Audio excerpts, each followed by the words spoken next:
Dublin for Dublin.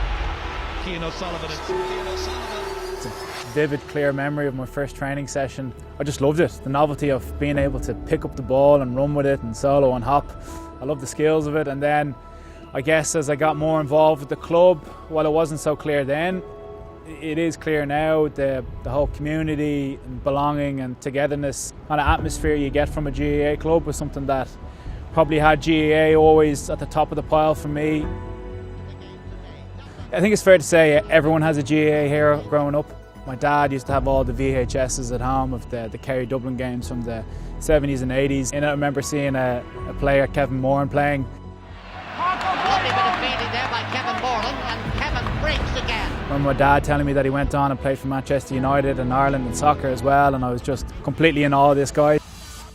So the first time I put on a Dublin jersey, funnily enough, my greatest memory of that isn't a championship game with Dublin. It was an under-14 development squad. I don't think I've ever been as nervous before a game. My parents still joke about it now that I could barely sleep the night before that game, and it was a challenge game at under-14 Dublin, but that's what it meant. That's what it meant to me as a kid, watching all these icons of Dublin playing football and then getting a chance to put on that jersey. I guess it is that honour of putting on the Dublin jersey.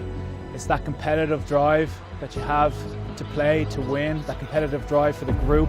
I think that's the thing that's really special about this organisation. I think in sport, people are always looking to get something out of it, obviously. I think that's the main thing, and I don't think there's a better organisation in the world, for me personally, that does that other than the GAA.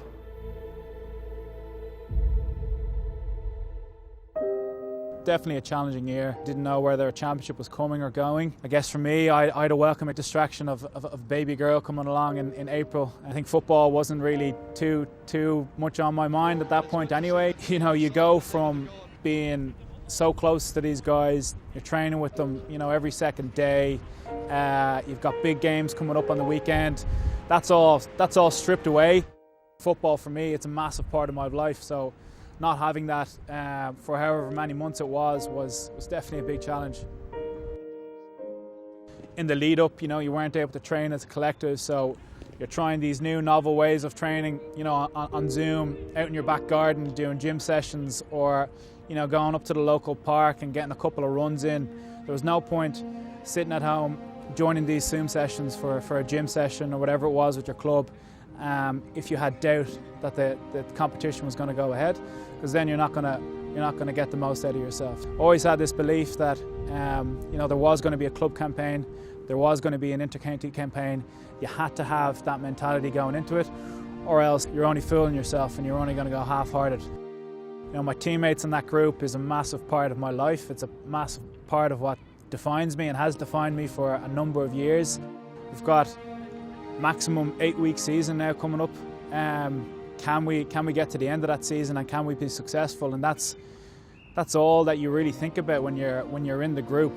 It's that competitive arena and the competitive drive, and that's in training sessions as much as it is in games. That's what really spurs you on and gets the most out of yourself, and trying to get the most out of my body and out of me and what I can contribute to the Dublin team this year. The Dublin fans are incredible. Hill 16, the noise, the fanfare, the colour, it is special every time you're in Croke Park, running out into the pitch and seeing that and being met with that roar, doing your warm-up in front of that noise and that support. And this year we're not going to have that. We still know that support is out there. There are different ways of supporting the team. It's not just coming to the game on the big game day and cheering us on. It's the colour, it's the fanfare, it's the car bumper stickers, it's the flags, it's wearing your jersey. It's all these things that add in and drive the team along. It's been a challenging year for people. It's been a challenging year for Dublin people, and we know you're there. We know you're supporting us in whatever way you can, and hopefully we can do you proud.